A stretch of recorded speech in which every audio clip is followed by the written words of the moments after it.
Welcome to JVS education channel. Exam schedule అయితే విడుదలైపోయింది. Already మనం చెప్పుకున్నట్లే ఇక ఈ రోజు నుంచి అప్లికేషన్ స్టార్ట్ అవుతుంది. 21వ తేదీ ఎండ్ అవుతుంది. అదేవిధంగా ఆన్లైన్ సబ్మిషన్ వచ్చేసి ఈ రోజు నుంచి మొదలై 22వ తేదీకి అయితే క్లోజ్ చేస్తుంది.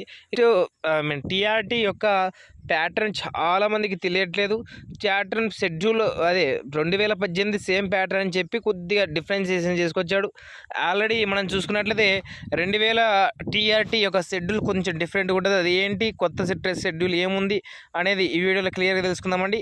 ఇక ఇక్కడ చూసినట్టయితే మనకు ప్రధానంగా 8 భాగాల్లో ఉంటాయి. ఆ 8 భాగాలు ఏంటి, ఎలా ఉంటాయని చూద్దాం. పార్ట్ 1 కిందకి వచ్చేసి general knowledge and current affairs అండి. మనకు లాస్ట్ ప్యాటర్న్లో 10 మార్కులు ఉన్నాయి. ఇక్కడ 8 మార్కులకే కుదించడం జరిగింది. అదేవిధంగా ఇక్కడ 20 ప్రశ్నలు, ఇక్కడ 16 ప్రశ్నలకే తెగించడం జరిగింది. అదేవిధంగా పిఐఈకి లాస్ట్ టైం 5 మార్క్స్ ఉన్నాయి. ఇప్పుడైతే 4 మార్క్స్ 8 క్వశ్చన్స్ ఉన్నాయని గుర్తుపెట్టుకోవాలి. ఇక ఎడ్యుకేషనల్ సైకాలజీ విద్యా అనుప్రయుక్త శాస్త్రంగా మనోవిజ్ఞాన శాస్త్రం లేదా ఎడ్యుకేషనల్ సైకాలజీ అనేది లాస్ట్ టైం 5 మార్క్స్ ఉన్నది.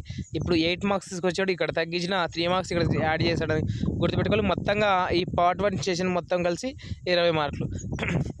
తర్వాత మనకు 5 సబ్జెక్టు ఉంటాయండి. ఇక లాంగ్వేజెస్ 2 ఉంటాయి. అవి ఏంటివి? లాంగ్వేజ్ 1 మనకు తెలుగు ఉన్న వాళ్ళకి తెలుగు, ఉర్దూ ఉన్న వాళ్ళకి ఉర్దూ, ఇంకా అదర్ లాంగ్వేజ్ ఏదైనా సరే కన్నడ కానీ హిందీ కానీ ఒరియా ఉన్న వాళ్ళకి లాంగ్వేజ్ ఎలా ఉంటాయంటే, కంటెంట్ లాస్ట్ టైం 9 మార్క్స్ ఉన్నది, ఇప్పుడు అయితే 8 మార్క్స్ ఇస్తాడు. ఇక మెథడాలజీ లాస్ట్ టైం 3 మార్క్స్ ఉండి 6 క్వశ్చన్స్ ఉన్నాయి. ఇప్పుడైతే 4 మార్క్స్ వేసాడు. మెథడ్ ఇంపార్టెన్స్ చాలా పెంచాడండి. 4 మార్కులు అంటే 8 ప్రశ్నలు ఉంటాయి మెథడాలజీకి. కంటెంట్కి కూడా 8 మార్కులు అంటే 16 ప్రశ్నలు ఉంటాయని గుర్తుపెట్టుకోవాలి. అది లాంగ్వేజ్ 1. లాంగ్వేజ్ కూడా సేమ్ అండి. కంటెంట్ విషయానికి వచ్చేసి 16 ప్రశ్నలు 8 మార్కులు. మెథడాలజీ విషయానికి వచ్చినట్లయితే 4 మార్కులు 8 ప్రశ్నలను గుర్తుపెట్టుకోవాలి. అదేవిధంగా సబ్జెక్ట్ విషయానికి వచ్చినట్లయితే ఇక ఎస్జిటి విషయానికి వస్తే మనకు ప్రధానంగా 3 సబ్జెక్టులు కనబడతాయి: మ్యాథ్స్, సైన్స్, సోషల్. ఇక అదే స్కూల్ అసిస్టెంట్ విషయానికి వచ్చినట్లయితే మ్యాథ్స్, సైన్స్, సోషల్ అనే డిఫరెన్సెస్ ఉండదు. మ్యాథ్స్ వాళ్ళకి మ్యాథ్స్ మాత్రమే, సైన్స్ వాళ్ళకి సైన్స్ మాత్రమే, ఇలా ఉంటుంది. ఇక 24 మార్క్స్ వచ్చేసి మెయిన్ కంటెంట్కి ఉంటుంది. ఇక మిగతా 12 మార్క్స్ వచ్చేసి మెథడాలజీకి ఉంటుంది స్కూల్ అసిస్టెంట్ వాళ్ళకు. ఇక అదేవిధంగా ఎస్జిటి వాళ్ళకైతే మ్యాథ్స్కి వచ్చేసి 8 మార్క్స్ కంటెంట్, తర్వాత 4 మార్క్స్ మెథడాలజీ ఉంటుంది. అంటే మొత్తంగా 16, 24 ప్రశ్నలతో ఉంటుందని గుర్తుపెట్టుకోవాలి. అదే సైన్స్ విషయానికి వచ్చినట్లయితే కంటెంట్ 8 మార్క్స్, తర్వాత మెథడాలజీ 4 మార్క్స్ ఉంటుందని గుర్తుపెట్టుకోవాలి. ఇక సోషల్ కూడా సేమ్ అండి. 8 మార్క్స్ కంటెంట్, తర్వాత 4 మార్క్స్ మెథడాలజీ ఉంటుంది. మొత్తంగా వచ్చేసి 160 క్వశ్చన్స్ ఉంటాయి గుర్తుపెట్టుకోవాలి. 160 క్వశ్చన్స్ ఉంటాయి, 80 మార్క్స్ ఉంటాయి. ఇక టైం డ్యూరేషన్ వచ్చేసి 150 మినిట్స్ అంటే 2.5 hours టైం ఉంటుంది. అంటే 150 నిమిషాలకి 160 ప్రశ్నలు మనం సమాధానం చేయాల్సి ఉంది. టైం కొద్దిగా మెయింటైన్ చేయాలి. ఎందుకంటే 10 ప్రశ్నలకు నిమిషం కంటే తక్కువ వస్తుంది. 52 సెకండ్ల కల్లా ఒక ప్రశ్న చేసే విధంగా మీ ఫాస్ట్నెస్ పెంచుకోవాలి. కాబట్టి మోర్ ప్రాక్టీస్ చేయాలి. ఎంత ప్రాక్టీస్ చేస్తే అంత టైం సేవ్ అవుతుంది. అదేవిధంగా ప్యాటర్న్ ఎలా ఉండాలి అన్న విషయాన్ని అయితే ఇప్పుడు క్లియర్గా వివరించడం అనుకుంటా. ఇక 2018 డిఎస్ ప్యాటర్న్ మోడల్ అన్నాడు. సేమ్ మోడల్ అయితే కొద్దిగా సబ్జెక్ట్కు మార్కులు కేటాయించడం అయితే తేడా ఉంది. ఇక రైట్, ఇది అప్డేట్ అండి. అదేవిధంగా సిలబస్ చాలామంది కన్ఫ్యూజన్ అవుతున్నారు. కొత్త చదవాలా, పాత చదవాలంటే క్లారిటీ గుర్తుపెట్టుకోండి. 2018 మోడల్లో మాత్రమే, అంటే అప్పుడిచ్చిన ప్రశ్న విధానంలో మాత్రమే సిలబస్ మొత్తం కొత్త కంటెంట్ అయితే చదవాల్సిందే గుర్తుపెట్టుకోవాలి. ఇక నిన్న వచ్చిన సిలబస్ ప్యాటర్న్ ప్రకారం 3 నుంచి 5వ తరగతి వరకు, ఎక్కడి నుంచి అండి 3rd to 5th క్లాస్ వరకు కంప్లీట్ న్యూ సిలబస్ చదవాల్సిందే. ఇది సిబిఎస్ఈ బుక్లు వచ్చాయి కదండి, అవి బైలింగ్వల్గా వచ్చాయి. 3 to 5th క్లాస్ అంటే 3 నుంచి 5వ తరగతి వరకు కంప్లీట్ కొత్త బుక్స్ అయితే చదవండి.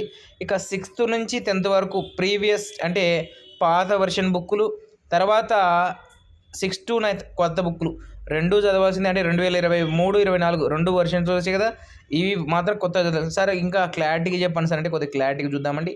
ఇక్కడ చూద్దామండి, 3rd to 5th అంటే 3 నుంచి 5వ తరగతి వరకు 2020లో కొత్త బుక్స్ వచ్చాయి కదా, ఆ బుక్కులు ప్రజెంట్ కూడా నడుస్తున్నాయి. అవి మాత్రమే సరిపోతుంది. ఎటువంటి పాత పుస్తకాలు చదవాల్సిన పని లేదు. 3వ తరగతి నుంచి 5వ తరగతి వరకు గుర్తుపెట్టుకోవాలి. ఇక 6వ తరగతి విషయానికి వస్తే 6th క్లాస్ బుక్స్ అండి. 6th క్లాస్ విషయానికి వచ్చేందుకే 2020లో మారాయి కదా ఆల్ సబ్జెక్ట్స్, ఆ బుక్కులు. అదేవిధంగా నిన్న అంటే కొత్తగా ఈ సంవత్సరం ఈ అకాడమిక్ ఇయర్లో మారాయండి ఇంగ్లీష్, మ్యాథ్స్, సైన్స్ బుక్స్.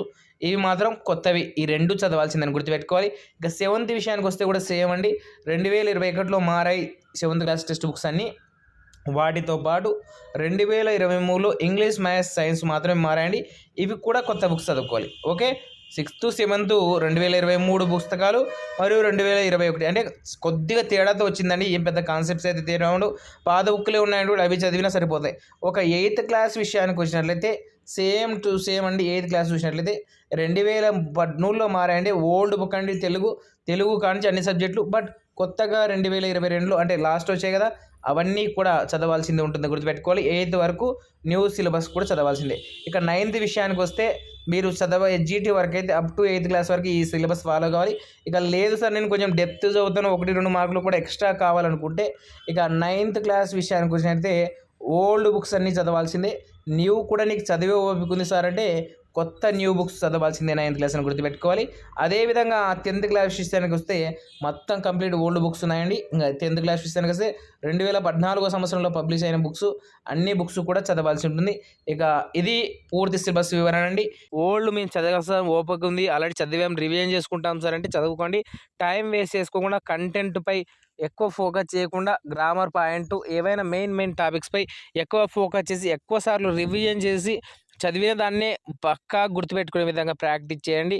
ఇలాగ చేస్తే తప్ప మీరు విజయం సాధించాలని తెలియజేస్తూ, ఇలాంటి మంచి వీడియోస్ కోసం మన ఛానల్ అయితే తప్పకుండా సందర్శించండి. మన ఛానల్లో అన్ని సబ్జెక్టుల వీడియోస్ ఉన్నాయి. ప్రతి ప్లేలిస్ట్కి వెళ్ళి చూసినట్లయితే మనకు సబ్జెక్ట్ వీడియోస్ కనబడతాయి. ఇక టెలిగ్రామ్లోకి వచ్చి ఫైల్స్ లేదా లింక్స్కి వెళ్ళి చూసి ఒక సబ్జెక్ట్ కొడితే ఆ సబ్జెక్ట్ సంబంధించిన ప్రశ్నలన్నీ ఉంటాయండి, చూసుకోవచ్చు. ఫైల్స్కి అయితే చాలా మెటీరియల్ ఉన్నాయి, మెటీరియల్ కూడా చదువుకోవచ్చు. ఇవన్నీ సబ్జెక్ట్ నాలెడ్జ్ కోసం మన ఛానల్ అయితే తప్పకుండా జత చేసుకోండి. ఇట్లు జేవీఎస్ ఎడ్యుకేషన్ ఛానల్. ధన్యవాదాలండి. మరి ఈ వీడియో మీకు నచ్చితే లైక్ చేయండి, మీ అభిప్రాయం మాతో పంచుకోవడానికి కామెంట్ చేయండి, అందరికీ రీచ్ అయ్యేలా షేర్ చేయండి. కానీ మా ఛానల్ని సబ్స్క్రైబ్ చేసుకోవడం మాత్రం మర్చిపోకండి.